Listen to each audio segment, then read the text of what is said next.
Hello welcome दोस्तों, स्वागत करता हूँ फिर से आप सबको आपके अपने इस चैनल में। तो गाइस जिस वीडियो के एकदम डिटेल्स में डिस्कस करेंगे बिटकॉइन के बारे में, साथ ही में हम यहाँ पर डिटेल्स में बात करेंगे कुछ यहाँ पर इंपॉर्टेंट न्यूज़ के बारे में, और यहाँ पर डिटेल्स में जानेंगे कि एक्जैक्टली बीटीसी एंड बाकी होल्ड्स के प्राइस के अंदर क्या नेक्स्ट मूवमेंट देखने को मिलेगा।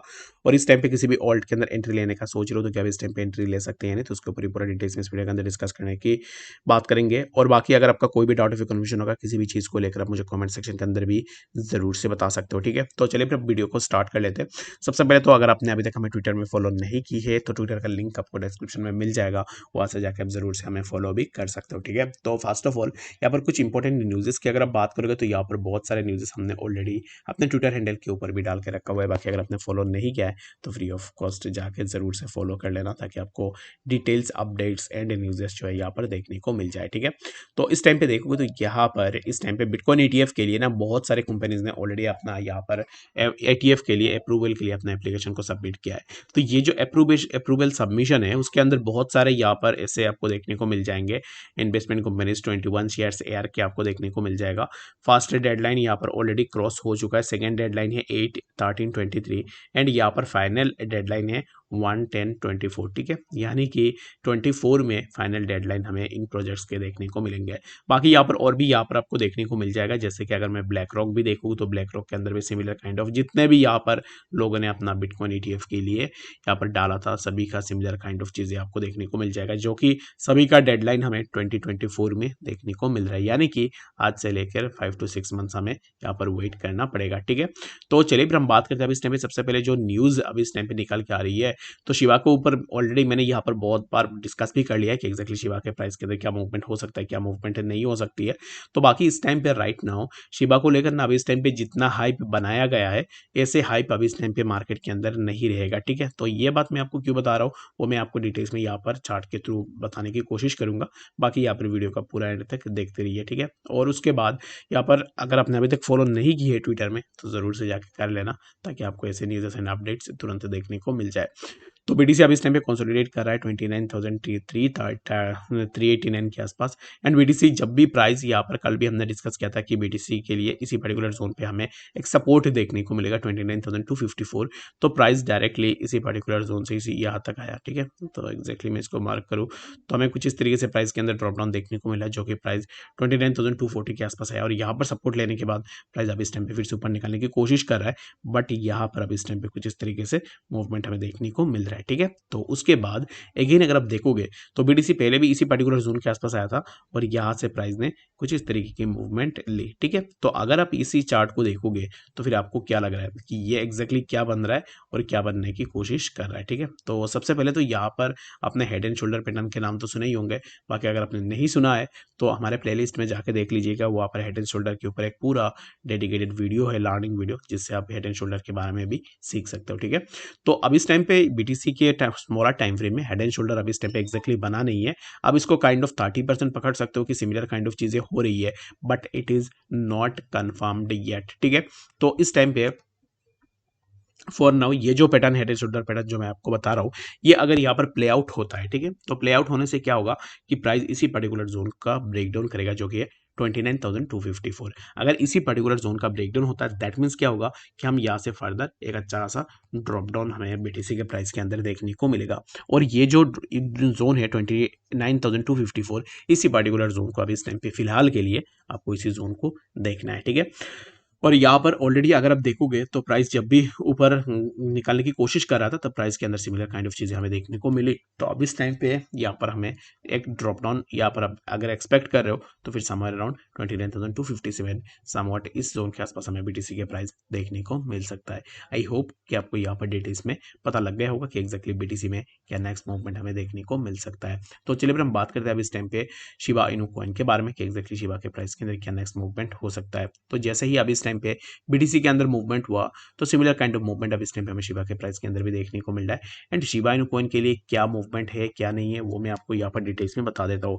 अगर आप देखोगे तो ऑलरेडी बहुत सारे न्यूज़ेस एंड फंड्स मार्केट के अंदर है, but instead of having that much fund in the market हमें बीटीसी यहाँ पर शिबा के प्राइस के अंदर कुछ ज़्यादा मूवमेंट्स देखने को नहीं मिले हैं। अगर आप देखोगे स्ट्रेंज हो जाओगे आप ये देख के कि प्राइस ने सिर्फ यहाँ पर जो कि है 14 अगस्त यानी कि कल से यहाँ पर प्राइस ने सिर्फ 5.68% का मूवमेंट की है, यानी कि 48 आवर्स यहाँ पर प्राइस ने लगाया एक अच्छा मूवमेंट के लिए, ठीक है, जहाँ पर हमें कुछ खास मूवमेंट देखने को मिला नहीं है, बट यहाँ पर सिमिलर काइंड ऑफ बहुत सारे हमें अभी इस टाइम पे जो है यहाँ पर न्यूज़ एंड अपडेट्स देखने को मिल रहे हैं। तो नेक्स्ट क्या मूवमेंट हम यहाँ से एक्सपेक्ट करेंगे, तो उसके ऊपर भी हम यहाँ पर डिटेल्स में डिस्कस करने की कोशिश करेंगे। तो शिवा भी इस टाइम पे चल रहा है 0.10251 के आसपास, एंड जहाँ से हम ये एक्सपेक्टेशन लगाएंगे price might have to come to this zone जो कि है 0.010010005, and then if we get a breakdown of this zone then we might see the price somewhere around 0.00947 के आसपास, ठीक है। तो इस टाइम पे क्या हम बाई कर सकते हैं, यानी तो बाकी यहाँ पर जो भी मैं आपको बता रहा हूँ मेरा पर्सनल ओपिनियन है, it might be different in person to person, तो इसके लिए यहाँ पर ओपिनियन जो है ना वो डिफर करती है पर्सन टू पर्सन। तो मेरा जो ओपिनियन है इट डजंट मीन कि सेम ओपिनियन आपका ही हो, तो your opinion might be different, तो इसके लिए आप अपने एंड से भी जरूर से देखना।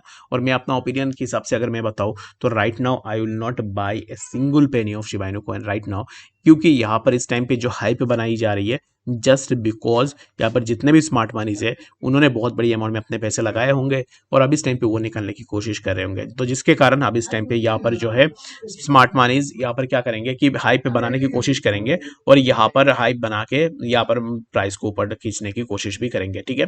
The next thing is that कि अब इस टाइम पे सोचो कि एक्जैक्टली यहाँ पर अपने से बहुत सारे लोगों के मन में ये भी क्वेश्चन आएगा, why did smart money do this, कि एक्जैक्टली यहाँ पर मीडिया हाउसेस में क्यों पैसा देगा वो अपने यहाँ पर प्राइस को ऊपर ले जाने के लिए। तो इसके पीछे रीजन यही है कि अगर जब यहाँ पर विलियंस में पैसे लगाते हो किसी पर्टिकुलर चीज के ऊपर और उसके अंदर अगर आप लॉस में होते हो तो फिर इन दैट सिनेरियो आप यहाँ पर $1 बिलियन अगर आपने कहीं पे भी लगा के रखा हुआ है तो उसमें क्या करोगे कि अगर आप लॉस में हो तो फिर उसमें आप और भी यहाँ पर जो है 5 to 10 लाख रुपीस आप और भी यहाँ पर इन्वेस्ट करने की सोचोगे कि मीडिया हाउसेस को देने की सोचोगे, क्योंकि मीडिया हाउसेस अगर कुछ ऐसे वैसे कंटेंट्स अगर यहाँ पर पब्लिश करेगी तब यहाँ पर लोगों को मैनिपुलेट करना बहुत ही ज़्यादा ईजी होगा, एंड जितने भी यहाँ पर रिटेल इन्वेस्टर्स है वो मैनिपुलेट होंगे और अपने पैसे लगाने की यहाँ पर कोशिश भी करेंगे। तो इसमें क्या होता है कि अगर यहाँ पर आप बाई करोगे दैट मीन्स कि वो ऊपर जाएगा, और ऊपर जाएगा दैट मीन्स क्या है कि स्मार्ट मनी का जो भी पैसे लगा हुआ था अपना पैसे लेके यहाँ से आसानी से निकल जाएगा। एंड यहाँ पर ट्रैप कौन होंगे, ट्रैप होंगे रिटेल इन्वेस्टर्स। तो इसके लिए मैंने इस टॉपिक के ऊपर ना बहुत बार ऑलरेडी डिस्कस भी कर लिया है। रीजन बिंग लोगों को ये चीज़ समझ में नहीं आती है कि एग्जैक्टली यहाँ पर जब लोग बेच रहे होते तब हम यहाँ पर बाई कर रहे होते हैं, तो यही हमारे लिए दिक्कत है। तो इसके कारण अब इस टाइम पे शिबेरियम लॉन्च हो रहा है तो इसको लेकर बिल्कुल भी ओवर हाइप्ड नहीं होनी है। अगर आपको लगाना भी है पैसे तो मैं आपको यहाँ पर यही रेकमेंड करूंगा कि प्राइस अब इस टाइम पे और भी नीचे आएगा एंड नीचे आपको देखने को मिलेगा ही, ठीक है। तो इसके लिए अगर आप यहाँ पर फोमो में आ रहे हो कि exactly fear of missing out, तो यहाँ से आपका लॉस होने के चांसेस बहुत ज़्यादा हो जाएगा। बाकी जो भी कर रहे हो अपने एंड से भी देख के करना। और यहाँ पर शिबेरियम का लॉन्च इवेंट को लेकर जस्ट मार्केट के अंदर हाइप बनेगी और प्राइस थोड़ा ऊपर जाएगा, बट जो ऊपर जाएगा उस ऊपर जाने पर अगर आप उसको कैच करने की कोशिश करते हो then you might be trapped in this particular thing. तो इसके लिए आप हमेशा यही सोचो कि एग्जैक्टली कैसे करके आप इस ट्रैप से बच पाओ, ठीक है। तो चलिए हम बात करते हैं अब इस टाइम पे इथेरियम के बारे में कि एग्जैक्टली इथेरियम के प्राइस के अंदर क्या नेक्स्ट मूवमेंट हमें देखने को मिल सकता है। तो इथेरियम अभी इस टाइम पे यहाँ पर जितने भी ओल्ड से हर एक ओल्ड के प्राइस के अंदर ही ड्रॉप डाउन देखने को मिल रहा है। तो इथेरियम के अंदर भी सिमिलर काइंड ऑफ जैसे ही बीटीसी के अंदर मूवमेंट हुआ तो सिमिलर काइंड ऑफ मूवमेंट हमें इथेरियम में भी देखने को मिल रहा है। अभी इस टाइम पे इथेरियम मूव कर रहा है समवेयर अराउंड में, इसको मार्क कर लो। तो अभी इस टाइम पे इथेरियम मूव कर रहा है 1843 के आसपास, एंड यहाँ से इस टाइम पे इथेरियम जो जिस ट्रेंड लाइन के आसपास सपोर्ट ले रहा है इसी पर्टिकुलर ट्रेंड लाइन पे ऑलरेडी हमने इथेरियम ने देखा है कि जब भी प्राइस ऊपर निकलने की कोशिश कर रहा था तब प्राइस इसी पर्टिकुलर जोन से ही प्राइस ने अपना यहाँ पर सपोर्ट लिया है। तो अगर आप देखोगे तो फास्टरली जब पहली बार इथेरियम के प्राइस ऊपर निकलने की कोशिश कर रहा था तो प्राइस के लिए मल्टीपल रिजेक्शन हमें इसी पर्टिकुलर ट्रेंड लाइन से देखने को मिला, एंड लेटर ऑन जब प्राइस ने यहाँ से ब्रेकआउट ली price got a rejection from somewhere around 1855 and later यहाँ से हमें प्राइस के अंदर ब्रेकडाउन देखने को मिला। तो अब इस टाइम पे इथेरियम यहाँ पर इसी पर्टिकुलर सपोर्ट के ऊपर ही कंसोलिडेट हो रहा है। तो यहाँ से अगर ब्रेकडाउन होती है दैट मीन्स कि हमें इथेरियम के प्राइस 1833 एंड लेटर हमें प्राइस के अंदर और भी थोड़ा ड्रॉप डाउन देखने को मिल सकता है। तो अब इस टाइम पे हम थोड़ा वेट एंड वॉच कर सकते हैं, एंड एक्जैक्टली इथेरियम के लिए मैं आपको यही बोलूंगा कि right now I am expecting also a drop down in Ethereum price. बाकी आपका क्या एक्सपेक्टेशन है आप मुझे जरूर से बता सकते हो। और इथेरियम में मैं यहाँ पर अब इस टाइम पे यही एक्सपेक्ट कर रहा हूँ कि 1833 के आसपास यहाँ पर इथेरियम के लिए एक लॉन्ग पोजीशन ओपन किया जा सकता है जो कि होगा 1833.93 के आसपास। आई होप कि आपको यहाँ पर डिटेल्स में बात समझ में आ गई होगी। कोई भी डाटा कंफ्यूजन होगा कमेंट सेक्शन के अंदर भी जरूर से बताना। मिलते हैं नेक्स्ट अपडेट्स के साथ, तब तक के लिए गुड बाय।